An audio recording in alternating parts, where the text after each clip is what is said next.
ಒಂದೂರಲ್ಲಿ ಒಬ್ಬ ಪೊಲೀಸ್ ಇದ್ದ. ಅವನು ಬೆಳಿಗ್ಗೆ ಪೊಲೀಸ್ ಸ್ಟೇಷನ್ಗೆ ಹೋಗಿ ಕಳ್ಳರನ್ನು ಹಿಡಿತಿದ್ದ. ಆದ್ರೆ ರಾತ್ರಿ ಹೊತ್ತಿಗೆ ತಾನೇ ವೇಷ ಬದಲಿಸಿ ಕಳ್ಳತನಕ್ಕೆ ಇಳಿತಾ ಇದ್ದ. ಊರಿನ ಜನರಿಗೆ ಈ ವಿಷಯ ಗೊತ್ತಿತ್ತು. ಯಾರಾದ್ರೂ ಇದರ ಬಗ್ಗೆ ಮಾತನಾಡಿದ್ರೆ ಅವರ ಬಾಯಿ ಮುಚ್ಚಿಸ್ತಿದ್ದ. ಕೊನೆಗೆ ಊರಿನ ಜನರಲ್ಲಿ ಒಬ್ಬ ಪೊಲೀಸ್ ಆಫೀಸರ್ ಆಗಿ ಅದೇ ಪೊಲೀಸ್ ಸ್ಟೇಷನ್ಗೆ ಟ್ರಾನ್ಸ್ಫರ್ ಪಡೆದುಕೊಂಡು ಆ ಪೊಲೀಸ್ ವೇಷದಲ್ಲಿದ್ದ ಕಳ್ಳನ ಬಗ್ಗೆ ಇನ್ವೆಸ್ಟಿಗೇಷನ್ ಓಪನ್ ಮಾಡಿದ. ಇವಾಗ ನಿಮ್ಗೆ ಏನನ್ಸುತ್ತೆ? ಆ ಪೊಲೀಸ್ ವೇಷದಲ್ಲಿದ್ದ ಕಳ್ಳ ಕದಿಯೋದನ್ನು ನಿಲ್ಲಿಸ್ತಾನ ಅಥವಾ ಚಾಳಿ ಮುಂದುವರಿಯುತ್ತಾ? ವಿಡಿಯೋ ತಮ್ನೇಲ್ ನೋಡಿ ನಿಮಗೆ ಗೊತ್ತಾಗಿರುತ್ತೆ ಇವತ್ತು ಯಾರ ಬಗ್ಗೆ ವಿಡಿಯೋ ಮಾಡ್ತಾ ಇದ್ದೇನೆ ಅಂತ. ನೀವು ತಪ್ಪು ತಿಳಿದುಕೊಳ್ಬೇಡಿ, ಆತ ಕಳ್ಳ ಅಲ್ಲ. ಆತ ಒಬ್ಬ ಹಣದ ಆಸೆಗೆ ಬಿದ್ದು ತನ್ನ 6 ಲಕ್ಷ ಸಬ್ಸ್ಕ್ರೈಬರ್ಗಳನ್ನು ಮೋಸಗಾರರ ಕೈಗೆ ಒಪ್ಪಿಸೋ ಒಬ್ಬ ಧೂತ ಸಮೀರ್ MD. ಹೌದು, ಈತನ 3 ಚಾನೆಲ್ಗಳನ್ನು ಒಟ್ಟು ಸೇರಿಸಿ 6 ಲಕ್ಷಕ್ಕೂ ಹೆಚ್ಚು ಕನ್ನಡಿಗರು ಸಬ್ಸ್ಕ್ರೈಬ್ ಮಾಡಿದ್ದಾರೆ. ಈತನ ಹೊಸ ಚಾನಲ್ ಸಮೀರ್ MD ಧೂತ ಅಂತ. ಅದರಲ್ಲಿ ಒಳ್ಳೊಳ್ಳೆಯ ಸ್ಕ್ಯಾಮ್ ಎಕ್ಸ್ಪೋಸಿಂಗ್ ಕಾಂಟೆಂಟ್ಗಳಿವೆ. ಅಲ್ಲಿ ಈತ ಹೇಳ್ತಾನೆ, ಸೊಸೈಟಿಲಿ ನಡೀತಿರುವಂತಹ ಒಂದು ಸ್ಕ್ಯಾಮ್. ಇನ್ನೆರಡು ಚಾನೆಲ್ಗಳಲ್ಲಿ ಅಂದ್ರೆ ಸ್ಯಾಮ್ ಪಾಯಿಂಟ್ ಮತ್ತೊಂದು ಸಮೀರ್ MD, ಅದರಲ್ಲಿ ಈ ಕೆಲಸ ಮಾಡ್ತಾರೆ. ಓಕೆ ಗೈಸ್, ವಿಡಿಯೋನ ಮುಂದುವರ್ಸಕ್ಕಿಂತ ಮುಂಚೆ ನೀವು ಮನೆಯಿಂದಾನೆ ಫೋನ್ ಯೂಸ್ ಮಾಡ್ಕೊಂಡೆ ಎಕ್ಸ್ಟ್ರಾ ಇನ್ಕಮ್ ಮಾಡ್ಬೇಕಂತಂದ್ರೆ 3,000 ಹಾಕಿ ಅದರಿಂದ 3 ಪಟ್ಟು ಜಾಸ್ತಿ ಮಾಡ್ಕೊಂಡೆ ನಾನಿಲ್ಲಿ 4,000 ರುಪೀಸ್ ನ ಬೆಟ್ ಮಾಡಿದೀನಿ. ನಾನಿಲ್ಲಿ 600 ರುಪೀಸ್ ನ ಡೆಪಾಸಿಟ್ ಮಾಡಿ 17,000 ವರೆಗೂ ಪ್ರಾಫಿಟ್ ಮಾಡ್ಕೊಂಡೆ. ಜಸ್ಟ್ 2 ಗೇಮ್ಸ್ ಆಡಿ ಇಲ್ಲಿ ನಾನು 43,000 ಹೆಚ್ಚು ಗೆದ್ದಿದ್ದೇನೆ. ಇಲ್ಲಿಂದ ಒಂದು ಒಳ್ಳೆ ಪ್ರಾಫಿಟ್ ಕೂಡ ಆಗಿದೆ. ನಾನು ಇಲ್ಲಿ 19,800 ರೂಪಾಯಿ ಗೆದ್ದೆ. ಸೊ ನಿಮ್ಗೆ ಈ ಒಂದು ಸಾಫ್ಟ್ವೇರ್ ಬೇಕು ಅಂದ್ರೆ ಏನಿಲ್ಲ, ಡಿಸ್ಕ್ರಿಪ್ಷನ್ ಬಾಕ್ಸ್ ಅಲ್ಲಿ ಪ್ರಣವ್ನ ಟೆಲಿಗ್ರಾಮ್ ಚಾನಲ್ ನ ಲಿಂಕ್ ಕೊಟ್ಟಿರ್ತೀನಿ. ಹೋಗಿ ಈಗಲೇ ಫೋರಾಬೆಟ್ ನ ಒಮ್ಮೆ ಚೆಕ್ಔಟ್ ಮಾಡಿ. ಏನಿಲ್ಲ, ಪಿನ್ ಕಮೆಂಟ್ ಅಲ್ಲಿ ನಿಮ್ಗೊಂದು ಲಿಂಕ್ ಸಿಗುತ್ತೆ. ಇನ್ಯಾಕ್ ತಡ, ಈಗಲೇ ಹೋಗಿ ಟ್ರೈ ಮಾಡಿ. ಲಿಂಕ್ ಪಿನ್ ಕಮೆಂಟ್ ಅಲ್ಲಿ ಕೊಟ್ಟಿದ್ದೀನಿ. ಲಿಂಕ್ ಡಿಸ್ಕ್ರಿಪ್ಷನ್ ಬಾಕ್ಸ್ ಅಲ್ಲಿ ಕೊಟ್ಟಿದ್ದೀನಿ. Do checkout. ಆದ್ರೆ ತಮ್ನೇಲಲ್ಲಿ ಟಿವಿ ಆಂಕರ್ ದಿವ್ಯ ವಸಂತ ಅವರು ಇದ್ದಾರಲ್ಲ, ಎಸ್, ಸಮೀರ್ MD ಹಾಗೂ ದಿವ್ಯ ವಸಂತ್ ಅವರ ಹೊಸ ಚಾನೆಲ್ನ ಕನೆಕ್ಷನ್ ಬಗ್ಗೆನೂ ವಿವರಿಸಿದ್ದೇನೆ. ಮತ್ತೊಬ್ಬ ಕನ್ನಡ ಕಾಂಟೆಂಟ್ ಕ್ರಿಯೇಟರ್ ಬಗ್ಗೆನೂ ಇದೆ, ಕೊನೆಯಲ್ಲಿ ಮಿಸ್ ಮಾಡಬೇಡಿ.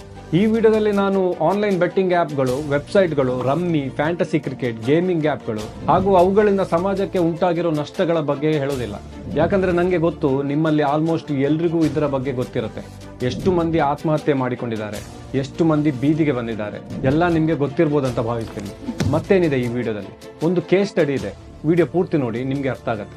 ನಮ್ಮ ಕನ್ನಡದವರಲ್ವಾ, ಎಕ್ಸ್ಪೋಸ್ ವಿಡಿಯೋ ಮಾಡೋ ಮೊದಲು ಒಮ್ಮೆ ಇಮೇಲ್ ಮಾಡಿ ನಿಲ್ಲಿಸಲಿಕ್ಕೆ ರಿಕ್ವೆಸ್ಟ್ ಮಾಡುವ ಅಂತ ನಾನು ಎಲ್ರಿಗೂ ಇಮೇಲ್ ಮಾಡಿದ್ದೆ. ಸಮೀರ್ MD ಮತ್ತು ನನ್ನ ನಡುವೆ ಸಾಕಷ್ಟು ಇಮೇಲ್ಸ್ ಎಕ್ಸ್ಚೇಂಜ್ಗಳಾಗಿವೆ. ಅದರಲ್ಲಿ ಆತ ಏನೆಲ್ಲ ಹೇಳಿದ್ದಾನೆ ಅನ್ನೋದನ್ನು ಕೂಡ ನಿಮ್ಮ ಮುಂದೆ ಇಡ್ತೇನೆ. ಆಲ್ರೈಟ್, ಮುಂದಕ್ಕೆ ಹೋಗೋಣ. 1 ತಿಂಗಳ ಹಿಂದೆ ನಾನು ಸಮೀರ್ MD ಸೇರಿ ಇನ್ನೂ 4 ಕನ್ನಡ ಯೂಟ್ಯೂಬರ್ಗಳಿಗೆ ಕಾಂಟ್ಯಾಕ್ಟ್ ಮಾಡಿದ್ದೆ. ಮೊದಲು ಕಮೆಂಟ್ ಮೂಲಕ ಕೇಳಿಕೊಂಡೆ, ಬೆಟ್ಟಿಂಗ್ ಪ್ರಮೋಷನ್ ಮಾಡಬೇಡಿ, ಸ್ಕ್ಯಾಮ್ ಅಪ್ಲಿಕೇಶನ್ಗಳನ್ನು ಪ್ರಮೋಟ್ ಮಾಡಬೇಡಿ ಅಂತ. ಆದ್ರೆ ಎಲ್ಲರೂ ಕಮೆಂಟ್ಗಳನ್ನು ಡಿಲೀಟ್ ಮಾಡ್ತಾ ಇದ್ರು. ನಂತರ ಅವರ ಚಾನಲ್ನಲ್ಲಿ ಮತ್ತವರ ವಿಡಿಯೋ ಡಿಸ್ಕ್ರಿಪ್ಷನ್ ನಲ್ಲಿ ಕೊಟ್ಟಿರುವಂತಹ ಇಮೇಲ್ ಅಡ್ರೆಸ್ಗಳಿಗೆ ಮೇಲ್ ಮಾಡಿದೆ. 5ರಲ್ಲಿ 2 ಚಾನಲ್ಗಳು ವಿಡಿಯೋಗಳನ್ನೆಲ್ಲ ಡಿಲೀಟ್ ಮಾಡಿದ್ರು.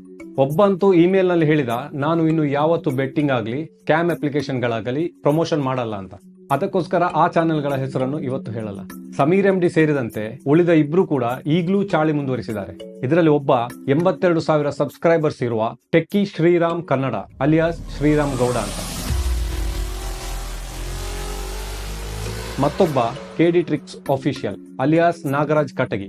Welcome to the KD tricks channel ಗೆ. ಇವರು ಯೂಟ್ಯೂಬ್ ಮಾತ್ರವಲ್ಲದೆ ಟೆಲಿಗ್ರಾಮ್ ಚಾನಲ್ ಮಾಡಿಕೊಂಡು ಅಲ್ಲಿ ಇಲ್ಲಿಗಲ್ ಬೆಟ್ಟಿಂಗ್ ಮತ್ತು ಗೇಮಿಂಗ್ ಆಪ್ ಗಳನ್ನು ಪ್ರಮೋಟ್ ಮಾಡ್ತಾ ಇದ್ದಾರೆ. ನಾನು ಮೇಲ್ಗಡೆ 2 ವೆಬ್ಸೈಟ್ ಲಿಂಕ್ ಅನ್ನು ಕೊಟ್ಟಿದ್ದೀನಿ, 2 ಆಪ್ ಲಿಂಕ್ ಅಂತ. ಅದ್ರ ಮೇಲೆ ಕ್ಲಿಕ್ ಮಾಡಿದ್ರೆ ಒಂದು ವಿಡಿಯೋ ಸಿಗುತ್ತೆ, ಜೊತೆಗೆ 2 ಅಪ್ಲಿಕೇಶನ್ ಲಿಂಕ್ ಗಳು ಸಿಗ್ತಾವ. ಸೊ ಅವ್ರದ್ದು ನೀವು ಅಕೌಂಟ್ ನ ಕ್ರಿಯೇಟ್ ಮಾಡಿ 100 ರೂಪಾಯಿ ಡಿಪಾಸಿಟ್ ಮಾಡಿದವ್ರಿಗೆ ಮಾತ್ರ ಇಲ್ಲಿ ನಿಮ್ಗೆ ಅಮೌಂಟ್ ಸಿಗ್ತದೆ. ಫಾಲೋವರ್ಸ್ ಗೆ ನಷ್ಟ ಆದ್ರೂ ಪರವಾಗಿಲ್ಲ, ಇವರಂತೂ ಹಣ ಪಡೆದುಕೊಂಡು ಅಪ್ಲಿಕೇಶನ್ ಗಳನ್ನು ಪ್ರಮೋಟ್ ಮಾಡಿ ಹಣ ಮಾಡ್ತಾ ಇದ್ದಾರೆ.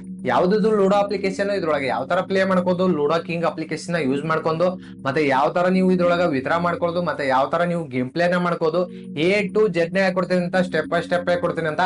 ಅದು ಮಾತ್ರವಲ್ಲದೆ ನಿಮ್ಗೆ 5,000 ಗಿವ್ ಅವೇ ಕೊಡ್ತೇವೆ, 10,000 ಕೊಡ್ತೇವೆ ಅಂತ ಹೇಳಿ ವಿಡಿಯೋಗಳಲ್ಲಿ ಪಾಸಿಟಿವ್ ಕಮೆಂಟ್ ಗಳನ್ನು ಹಾಕಿಸ್ತಾರೆ. ನಿಮ್ಗೆ ಗಿವ್ ಅವೇ ಸಿಗ್ಬೇಕು ಅಂದ್ರೆ ಜಸ್ಟ್ ವಿಡಿಯೋ ನೋಡಿದ್ರೆ ಯಾವುದೇ ಕಾರಣಕ್ಕೂ ಗಿವ್ ಅವೇ ಸಿಗೋದಿಲ್ಲ. ಪ್ರತಿಯೊಂದು ವಿಡಿಯೋಗಳನ್ನ ನೋಡಿ ಯಾರು ಜಾಸ್ತಿ ಲೈಕ್, ಶೇರ್, ಕಾಮೆಂಟ್ ಅನ್ನ ಮಾಡ್ತಾ ಇರ್ತಾರೆ ಅವರಿಗೆ ಮಾತ್ರ ಗಿವ್ ಅವೇ ಸಿಗೋದು. ಜಸ್ಟ್ ವಿಡಿಯೋ ನೋಡದೆ ಹೋದೆ ಅಂದ್ರೆ ಸಿಗೋದಿಲ್ಲ. ಹಾಗಾಗಿ ಲೈಕ್, ಶೇರ್, ಕಾಮೆಂಟ್ ಮಾಡಿ ಟೆಲಿಗ್ರಾಮ್ಗೆ ಯಾರು ಜಾಯ್ನ್ ಆಗಿರ್ತಾರೆ ಅಂತವ್ರಿಗೆ ಮಾತ್ರ ಗಿವ್ ಅವೇ ಸಿಗೋದು. ಕೇವಲ ಒಂದೇ ವಿಡಿಯೋದಲ್ಲಿ 100 ಕಮೆಂಟ್ಸ್ ಅನ್ನ ಮಾಡಿ ಅಂತ ಹೇಳ್ತಾ ಇಲ್ಲ, ಪ್ರತಿ ವಿಡಿಯೋ ನೋಡ್ಬಿಟ್ಟು ಒಂದೊಂದು ಕಮೆಂಟ್ಸ್ ಅನ್ನ ಮಾಡಿ, ಒಂದು ಲೈಕ್ ಅನ್ನ ಮಾಡಿದ್ರಿ ಅಂದ್ರೆ ನೀವು ಈಸಿಯಾಗಿ ಗಿವ್ ಅವೇಗೆ ಎಲಿಜಿಬಲ್ ಕೂಡ ಆಗ್ಬೋದು. ಪಾಪ ಹಣದ ಆಸೆಯಿಂದ ಜನರು ಒಳ್ಳೊಳ್ಳೆ ಕಮೆಂಟ್ ಮಾಡ್ತಾರೆ. ವಿಡಿಯೋ ಇನ್ನೂ ಹೆಚ್ಚು ಮುಗ್ಧ ವೀಕ್ಷಕರಿಗೆ ತಲುಪುತ್ತೆ. ಕಮೆಂಟ್ ಸೆಕ್ಷನ್ ನೋಡಿದ ಹೊಸಬನಿಗೆ ಏನನ್ಸುತ್ತೆ? ಎಲ್ಲರೂ ಪಾಸಿಟಿವ್ ಕಮೆಂಟ್ ಗಳನ್ನು ಹಾಕಿದ್ದಾರೆ, ಇದರಿಂದ ನಮಗೂ ಹಣ ಬರಬಹುದು ಅಂತ ಅವರು ಕೂಡ ಬಲೆಗೆ ಬೀಳ್ತಾರೆ. ಈ ಕಮೆಂಟ್ಗಳನ್ನು ನೋಡಿ ಮತ್ತಷ್ಟು ಮಂದಿ ಬಲಿಯಾಗ್ತಾರೆ. ನಾ ಈಗ ಹೇಳಿದ ಟೆಕ್ಕಿ ಶ್ರೀರಾಮ್ ಕನ್ನಡ ಹಾಗೂ ಕೆಡಿ ಟ್ರಿಕ್ಸ್ ಅಫಿಷಿಯಲ್ ಈ ಇಬ್ಬರ ಚಾನಲ್ಗಳು ಆನ್ಲೈನ್ ನಲ್ಲಿ ಹಣ ಮಾಡುವುದರ ಬಗ್ಗೆ ಆಗಿರೋದ್ರಿಂದ ಇವರನ್ನು ಪ್ರೊಫೆಷನಲ್ ಕಳ್ಳರು ಅಂತ ಹೇಳ್ಬೋದು. ಆದ್ರೆ ಸಮೀರ್ ಎಂಡಿ ಸ್ವಲ್ಪ ಹೆಚ್ಚು ಡೇಂಜರ್. ಯಾಕಂದ್ರೆ ಆತ ಒಂದು ಹೊಸ ಚಾನಲ್ ದೂತ ಅಂತ ಕ್ರಿಯೇಟ್ ಮಾಡಿ ಒಳ್ಳೊಳ್ಳೆಯ ಸಮಾಜಮುಖಿ ವಿಡಿಯೋಗಳನ್ನು ಹಾಕ್ತಾ ಇದ್ದಾನೆ. ಒಂದು ಕಡೆ ತಾನೇ ಸ್ಕ್ಯಾಮ್ ಪ್ರಮೋಟ್ ಮಾಡಿ ಮತ್ತೊಂದು ಕಡೆ ಸ್ಕ್ಯಾಮ್ ಎಕ್ಸ್ಪೋಸ್ ಮಾಡೋದು. ಅದಕ್ಕೆ ವಿಡಿಯೋದ ಸ್ಟಾರ್ಟಿಂಗ್ ನಲ್ಲಿ ನಾನು ಪೊಲೀಸ್ ಮತ್ತು ಕಳ್ಳನ ಎಕ್ಸಾಂಪಲ್ ಕೊಟ್ಟಿದ್ದು. ಆಕ್ಚುಲಿ ಈತನ ವಿಡಿಯೋಗಳನ್ನು ನೋಡಿ ನಾನು ಅಭಿಮಾನಿಯಾಗಿದ್ದೆ. ವಿಡಿಯೋ ಕ್ವಾಲಿಟಿ ಆಗಲಿ, ಎಡಿಟಿಂಗ್ ಆಗಲಿ, ವಿಷಯಗಳಾಗ್ಲಿ ನೋಡಿ ಇಂಪ್ರೆಸ್ ಆಗಿದ್ದೆ. ನಂತರ ಈತನ ಬಗ್ಗೆ ಸ್ವಲ್ಪ ಹುಡುಕಾಡಿದಾಗ ಈತನ ಇನ್ನೊಂದು ಚಾನಲ್ ಸಿಕ್ತು. ಅದುವೇ ಸಮೀರ್ ಎಂಡಿ ಅನ್ನೋ ಚಾನಲ್. ಅಲ್ಲಿ ಕೂಡ ಒಳ್ಳೆ ಸ್ಟೋರಿ ಟೆಲ್ಲಿಂಗ್ ಮಾಡ್ತಾ ದೆವ್ವ ಭೂತಗಳ ಕಥೆಗಳನ್ನು ಹೇಳ್ತಾನೆ. ಅಲ್ಲಿ ಕಾಲ್ಪನಿಕ ಕಥೆಗಳನ್ನು ನಿಜವಾಗಿಯೂ ನಡೆದದ್ದು ಅಂತ ಹೇಳ್ತಾ ಇರ್ತಾನೆ. ಬಟ್ ಅದು ನಮಗೆ ಪ್ರಾಬ್ಲಮ್ ಇಲ್ಲ, ಯಾಕಂದ್ರೆ ವೀಕ್ಷಕರಿಗೆ ಇಷ್ಟ ಆಗತ್ತೆ ರಿಯಲ್ ಸ್ಟೋರಿ ಅಂತ ಹೇಳಿದ್ರೆ. ಕಾಂಟೆಂಟ್ ಬಗ್ಗೆ ನಮ್ಗೆ ಇಶ್ಯೂನೇ ಇಲ್ಲ. ಆದ್ರೆ ಆ ವಿಡಿಯೋಗಳ ಮಧ್ಯೆ ಪ್ರಣವ್ನ ಸಾಫ್ಟ್ವೇರ್, ಮನೀಶ್ನ ಸಾಫ್ಟ್ವೇರ್, ಟೆಲಿಗ್ರಾಮ್ ಚಾನಲ್ ಹಾಗೂ ಇಲ್ಲಿಗಲ್ ಬೆಟ್ಟಿಂಗ್ ಆಪ್ ಗಳನ್ನು ಕೂಡ ಪ್ರಮೋಟ್ ಮಾಡ್ತಾನೆ. ಅದು ಪ್ರಾಬ್ಲಮ್ ಆಗುತ್ತೆ. ನಾನು ಖುದ್ದು ಬೆಟ್ಟಿಂಗ್ ಮಾಡಿದೆ, ನನ್ಗೆ ಅಷ್ಟು ಬಂತು, ಇಷ್ಟು ಬಂತು, ವಿಡ್ರಾ ಮಾಡಿದೆ, ಅಕೌಂಟ್ಗೆ ಹಣ ಬಂತು, ನಿಮ್ಗೂ ಸಿಗತ್ತೆ ಅಂತ ಹೇಳಿ ಡಿಸ್ಕ್ರಿಪ್ಷನ್ ನಲ್ಲಿ ಲಿಂಕ್ ಇದೆ, ಪಿನ್ ಮಾಡಿದ ಕಮೆಂಟ್ ನಲ್ಲಿ ಲಿಂಕ್ ಇದೆ ಅಂತ ಆಸೆ ತೋರಿಸ್ತಾನೆ. ಒಂದು ನಿಮಿಷ ಈ ವಿಡಿಯೋ ನೋಡಿ. 0.89x ಗೆ ಫ್ಲೂವೇ ಆಗೋಯ್ತು. ಈಗ ಬಂದಿರುವಂತ ಅಮೌಂಟ್ ನಾನು ವಿತ್ಡ್ರಾ ಮಾಡಬೇಕು. ಸಿಂಪಲ್ ಮಗ, ಇಲ್ಲೇ ನನ್ನ ಅಕೌಂಟ್ ಸೆಕ್ಷನ್ ಅಲ್ಲಿ ಹೋದೆ ಅಂಡ್ ಇಲ್ಲಿ ನನ್ನ ವಿನ್ನಿಂಗ್ಸ್ ಶೋ ಆಗ್ತಾ ಇದೆ 26,928 rupees. ಸೊ ಇದನ್ನ ನಾನು ವಿತ್ಡ್ರಾ ಮಾಡಬೇಕು. ಓಕೆ, ಸೊ ಇಲ್ಲಿ ನಾನು ಡೈರೆಕ್ಟ್ಲಿ ನನ್ನ ಬ್ಯಾಂಕ್ ಅಕೌಂಟ್ ಗೆ ವಿತ್ಡ್ರಾ ಮಾಡ್ತಾ ಇದ್ದೀನಿ. ನನ್ನ ಬ್ಯಾಂಕ್ ಅಕೌಂಟ್ ಡೀಟೇಲ್ಸ್ ಎಲ್ಲ ಎಂಟರ್. ಇಲ್ಲಿ ಏನು ಗೊತ್ತಾಯ್ತು ನಿಮ್ಗೆ? ಸರಿಯಾಗಿ ನೋಡಿ. ನಾನು ಅಮೌಂಟ್ ಅನ್ನು ವಿಡ್ರಾ ಮಾಡ್ಕೊಂಡೆ ಅಂತ ಸ್ಕ್ರೀನ್ ಶೇರ್ ಮಾಡಿ ತೋರಿಸುವಾಗ ಅಲ್ಲಿ ಹೆಸರು ಇರೋದು ವಿಶಾಲ್ ಗೌಡ ಅಂತ. ಬಹುಶಃ ಎಡಿಟಿಂಗ್ ಮಾಡುವಾಗ ಬ್ಲರ್ ಮಾಡಕ್ಕೆ ಮರ್ತಿರ್ಬೋದು. ಆಕ್ಚುಲಿ ಇಲ್ಲಿ ಏನಾಗ್ತಾ ಇದೆ ಅಂದ್ರೆ ಈ ಸ್ಕ್ಯಾಮ್ ಆಪ್ಗಳು ತಮ್ಮದೇ ಒಂದು ಸ್ಕ್ರಿಪ್ಟ್ ಹಾಗೂ ವಿಡಿಯೋಗಳನ್ನ ಯೂಟ್ಯೂಬರ್ ಗಳಿಗೆ ನೀಡ್ತಾರೆ. ಅದರೊಂದಿಗೆ 50,000ದಿಂದ 1-2 ಲಕ್ಷದವರೆಗೆ ಹಣ ಕೂಡ ಸಬ್ಸ್ಕ್ರೈಬರ್ಸ್ ನಂಬರ್ ಮೇಲೆ ಡಿಪೆಂಡ್ ಆಗುತ್ತೆ. ನಂತರ ಅದನ್ನು ಇಂಥವರು ತಾನು ಖುದ್ದು ಯೂಸ್ ಮಾಡ್ತಾ ಇದ್ದೇನೆ ಅಂತ ಸುಳ್ಳು ಹೇಳಿ ಸಬ್ಸ್ಕ್ರೈಬರ್ಸ್ ಗಳಿಗೆ ಮೋಸ ಮಾಡ್ತಾ ಇದ್ದಾರೆ. ಅವನ ಇನ್ನೊಂದು ಚಾನಲ್ ಇದೆ, ಅದುವೇ ಸ್ಯಾಮ್ ಪಾಯಿಂಟ್ ಅಂತ. ಅಲ್ಲಿ ರಿಯಾಕ್ಷನ್ ಮತ್ತು ರೋಸ್ಟ್ ವಿಡಿಯೋಗಳನ್ನು ಮಾಡ್ತಾ ಇದ್ದ. ಅಲ್ಲಿ ಕೂಡ ಬೇಜಾನ್ ಸ್ಕ್ಯಾಮ್ ಆಪ್ಗಳನ್ನು, ಇಲ್ಲೀಗಲ್ ಬೆಟ್ಟಿಂಗ್ ಆಪ್ಗಳನ್ನು ಪ್ರಮೋಟ್ ಮಾಡಿದ್ದಾನೆ. ಆದರೆ 2,90,000 ಸಬ್ಸ್ಕ್ರೈಬರ್ಸ್ ಇದ್ದ ಸ್ಯಾಮ್ ಪಾಯಿಂಟ್ ಚಾನಲ್ ಈಗ ಹೆಸರು ಬದಲಾಯಿಸಿಕೊಂಡು ಸ್ತ್ರೀ ನ್ಯೂಸ್ ಕನ್ನಡ ಅಂತ ಹೊಸ ರೂಪ ಪಡೆದುಕೊಂಡಿದೆ. ಹಳೆಯ ವಿಡಿಯೋಗಳೆಲ್ಲ ಡಿಲೀಟ್ ಆಗಿವೆ, ಬಟ್ ನಾವು ಡೌನ್ಲೋಡ್ ಮಾಡಿಕೊಂಡಿಟ್ಟಿದ್ದೇವೆ. ಈ ಸ್ತ್ರೀ ನ್ಯೂಸ್ ಚಾನಲ್ ನಡೆಸೋರೆ ಟಿವಿ ಆಂಕರ್ ದಿವ್ಯ ವಸಂತ. ಸುಮಾರು 6 ತಿಂಗಳ ಹಿಂದೆ ದಿವ್ಯ ವಸಂತ ಅವರು ಒಂದು ದೊಡ್ಡ ಹಣ ವಸೂಲಿ ಕೇಸ್ನಲ್ಲಿ ಜೈಲ್ಗೂ ಹೋಗಿ ಬಂದಿದೆ. ಅಪರಾಧಿಯಾಗಿ ಅಲ್ಲ, ಆರೋಪಿಯಾಗಿ. ಕೇಸ್ ಇನ್ನೂ ನಡೀತಾ ಇದೆ, ಸೊ ಅದರ ಬಗ್ಗೆ ನೋ ಕಮೆಂಟ್ಸ್. ಇನ್ನು ಸ್ಯಾಮ್ ಪಾಯಿಂಟ್ ಚಾನಲ್ ಸೇಲ್ ಆಗಿದೆಯೋ ಇಲ್ವೋ ಗೊತ್ತಿಲ್ಲ, ಆದ್ರೆ ತನ್ನ ಸ್ಯಾಮ್ ಪಾಯಿಂಟ್ ಚಾನಲ್ ಅನ್ನು ದಿವ್ಯ ವಸಂತರ ಫ್ರೀ ನ್ಯೂಸ್ ಚಾನಲ್ ಮಾಡೋ ಮೊದಲು, ಅಂದ್ರೆ ಸುಮಾರು 1 ತಿಂಗಳ ಹಿಂದೆ ದಿವ್ಯ ವಸಂತ ಅವರ ಬಗ್ಗೆ ತುಂಬಾ ಪಾಸಿಟಿವ್ ಆಗಿ ಸ್ಪಾ ಸ್ಕ್ಯಾಮ್ ಎಕ್ಸ್ಪೋಸ್ ಅಂತ ಒಂದು ವಿಡಿಯೋ ಮಾಡಿದ್ದ. ಬಟ್ ಅಲ್ಲಿ ಹೇಳಿದ್ದ, ಸೊ ಡಿಸ್ಕ್ರಿಪ್ಷನ್ ಅಲ್ಲಿ ದಿವ್ಯ ವಸಂತ್ ಚಾನಲ್ ನ ಲಿಂಕ್ ಕೊಟ್ಟಿರ್ತೀನಿ. ಸಾಧ್ಯ ಆದ್ರೆ ಹೋಗಿ ಒಂದೊಳ್ಳೆ ಕಮೆಂಟ್ ಮಾಡ್ಬಿಟ್ಟು ಬನ್ನಿ. ಇಲ್ಲಿ ಯಾರ ಇಮೇಜ್ ನಾನು ವೈಟ್ ವಾಶ್ ಮಾಡ್ಲಿಕ್ಕೆ ಟ್ರೈ ಮಾಡಿಲ್ಲ, ಇರೋ ಸತ್ಯ ಇದ್ದಂಗೆ ಹೇಳಿದ್ದೇನೆ. ಅರ್ಥ ಆಯ್ತು ಅನ್ಸುತ್ತೆ. ನಾನು ಈ ವಿಡಿಯೋ ಮಾಡೋದ್ರಲ್ಲಿ ಇರ್ಲಿಲ್ಲ. ಆತನ ಬಳಿ ರಿಕ್ವೆಸ್ಟ್ ಮಾಡಿದ್ದೆ, ಸ್ಕ್ಯಾಮ್ ಪ್ರಮೋಷನ್ ನಿಲ್ಸು, ಓಲ್ಡ್ ವಿಡಿಯೋಗಳನ್ನು ಎಡಿಟ್ ಮಾಡಿ ಟ್ರಿಮ್ ಮಾಡು ಅಂತ. ಆದ್ರೆ ಹಣದ ರುಚಿ ಎಲ್ಲಿ ಬಿಡತ್ತೆ. ಮೊನ್ನೆ ಮತ್ತೆ ಶುರು ಮಾಡಿದ. ಅದಕ್ಕೆ ಈ ವಿಡಿಯೋ ಮಾಡಿದ್ದು. ಇನ್ನು ನನ್ನ ಮತ್ತು ಸಮೀರ್ ಎಂಡಿ ಅವರ ಇಮೇಲ್ ಸಂಭಾಷಣೆಯಲ್ಲಿ ಏನೆಲ್ಲ ಇದೆ ಅಂತ ನೋಡೋಣ. ಡಿಸೆಂಬರ್ 26ಕ್ಕೆ ನಾನು ಒಂದು ಇಮೇಲ್ ಮಾಡ್ತೇನೆ ಆತನ 2 ಇಮೇಲ್ ಐಡಿಗಳಿಗೆ.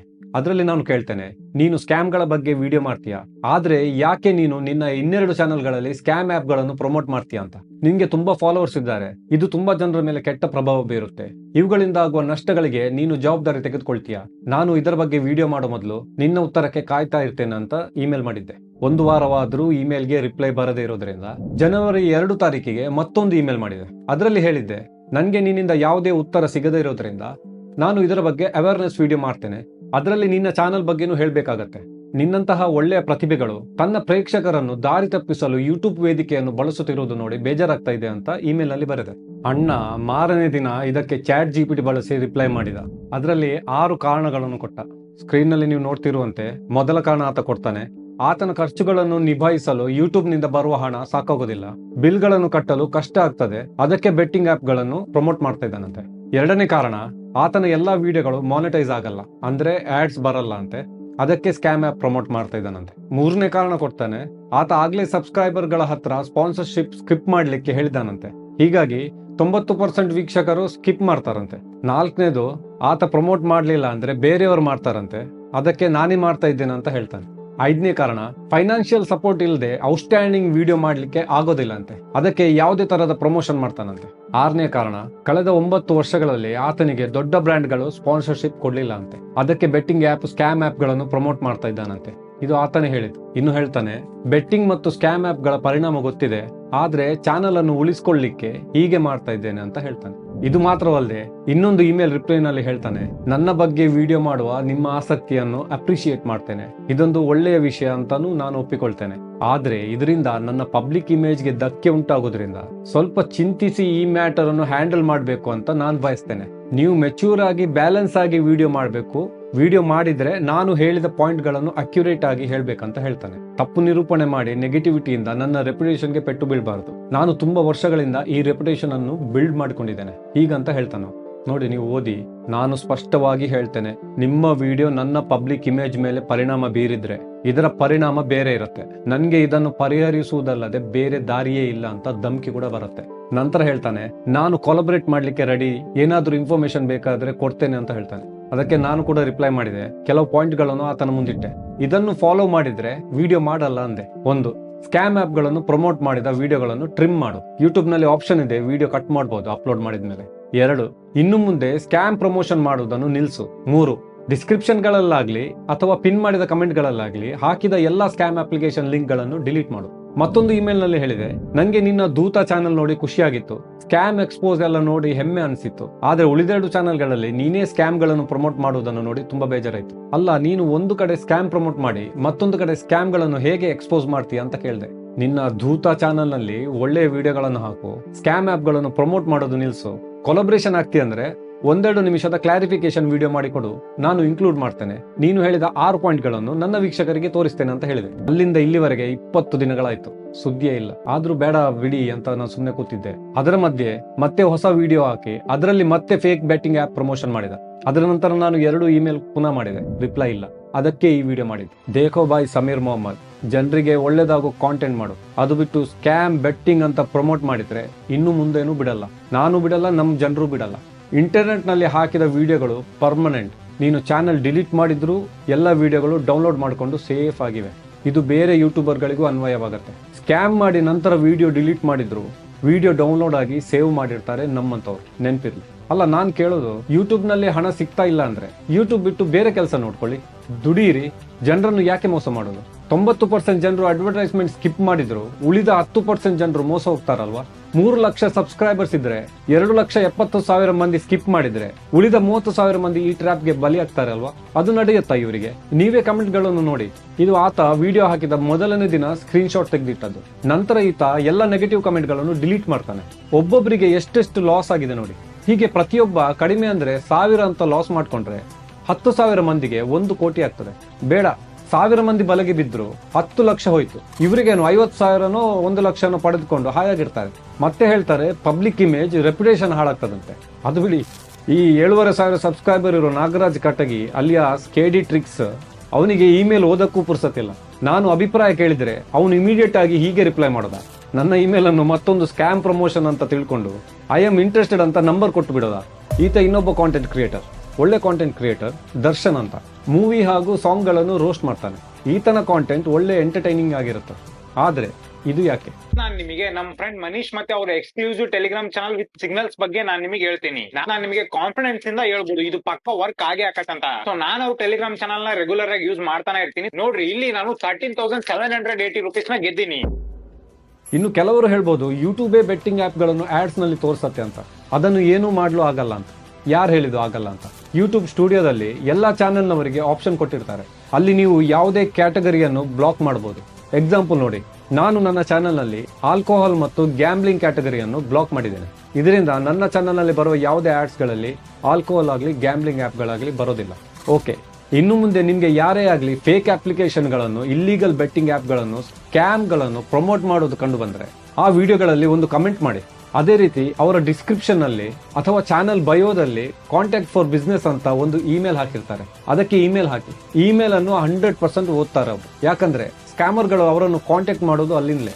ನಿಮ್ಮ ಒಂದು ಸಣ್ಣ ನಡೆ ಕನ್ನಡ ಸೋಷಿಯಲ್ ಮೀಡಿಯಾವನ್ನು ಕ್ಲೀನ್ ಇಡುವಲ್ಲಿ ತುಂಬಾ ಸಹಾಯ ಮಾಡುತ್ತೆ.